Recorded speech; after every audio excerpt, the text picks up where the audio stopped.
Hello everybody and welcome to our 6.1 concept video where we're going to start looking at multivariable functions, and that's what chapter 6 is all about. Chapter 6 just gives us a little taste of what mathematics looks like when we don't just have one independent variable, we have multiple independent variables. And that's really what it means for a function to be a multivariable function.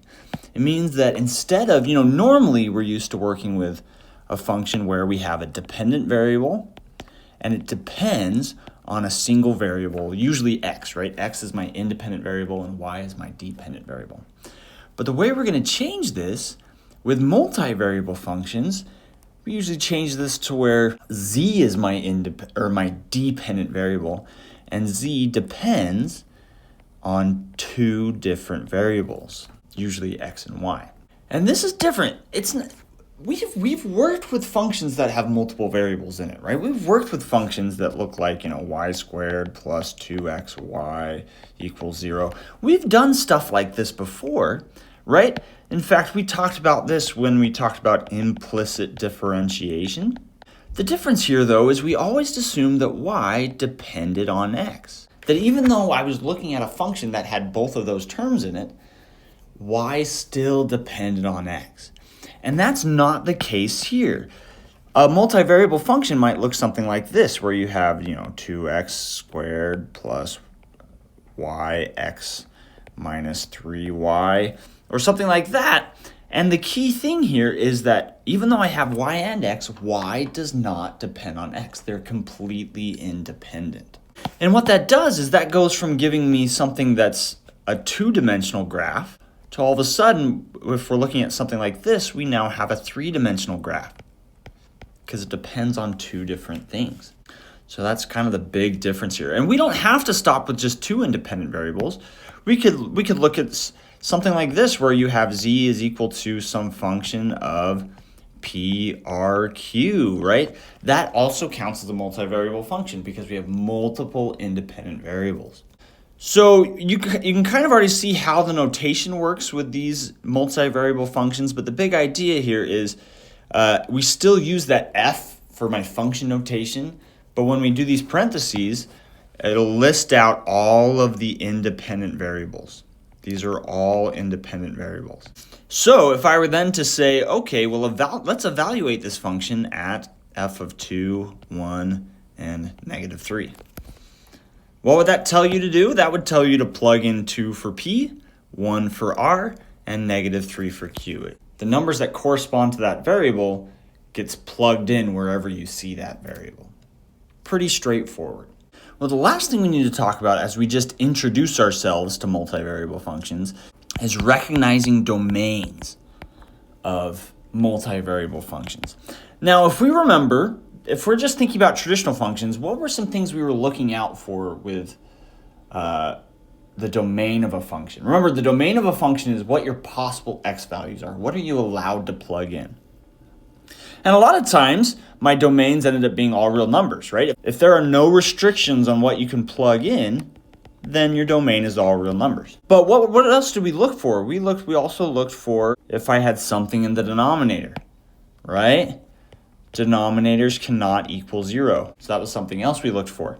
And then what else do we look for with domains? With square roots, that was the other big one, because you can't square root a negative. So everything inside the square root has to be greater than or equal to 0. And those are the big three kind of examples that we would see with domain. But what this would result in, like let's say we had a function with a denominator and we didn't want that denominator to equal 0. What did that usually end up with? All that usually ended up with was just saying x cannot equal a certain value. Okay? With square roots, if I had something under the square root, what it turned into was some sort of inequality, right? I would say, okay, that means that x has to be greater than or equal to a, or less than or equal to a, some value a. But how does this work with multivariable functions?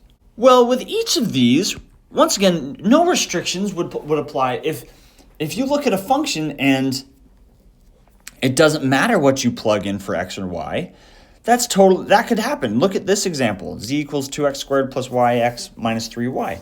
With this example, you can plug in anything for x or y, and there's no restrictions. But it could be that you have restrictions for one variable, but don't have restrictions for the other variable. So that could be possible. But let's look at this second example. What if I have a function that's a fraction, and in the denominator I have both x and y values? Well, what that might turn into is you'll end up with something saying, well, in order for the denominator to not equal 0, it has to be true that y can't equal some function of x.